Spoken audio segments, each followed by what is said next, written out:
Melody Sharon selingkuh dengan dua pria sekaligus. Suami selalu dimaafkan, polisi sebut, terlalu baik.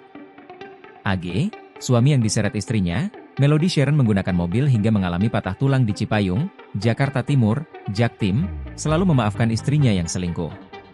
Padahal, perselingkuhan Melody itu dengan dua pria sekaligus dan AG mengetahui hal tersebut.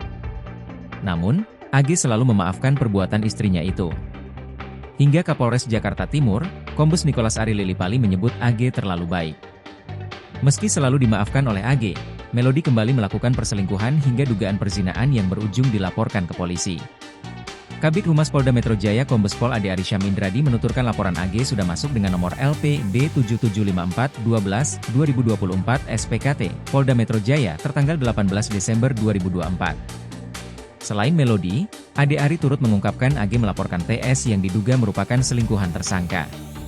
Keduanya dilaporkan atas dugaan perzinaan sebagaimana tertuang dalam pasal 284 KUHP. Saat memberikan pengakuan, Melody menangis mengaku menyesali perbuatannya.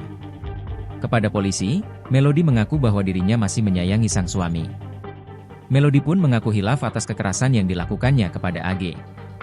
Padahal, setelah menganiaya suaminya itu, Melody justru tak peduli dengan kondisi suaminya yang mengalami patah tulang dan malah menelantarkan anak-anaknya. Sehingga, dengan kondisi yang demikian, AG mengasuh anak-anaknya sendiri. Sebagai informasi, berdasarkan hasil penyelidikan, tak cuma sekali Melody melakukan kekerasan dalam rumah tangga, KDRT, kepada suaminya. Saat ini, Melody sudah ditetapkan sebagai tersangka dan ditahan di Polres Metro Jakarta Timur. Melody dijerat dengan pasal 44 ayat 2, Undang-Undang RI Nomor 23 Tahun 2004 tentang KDRT atas ulah kejinya kepada suaminya. Download Tribun X sekarang, menghadirkan lokal menjadi Indonesia.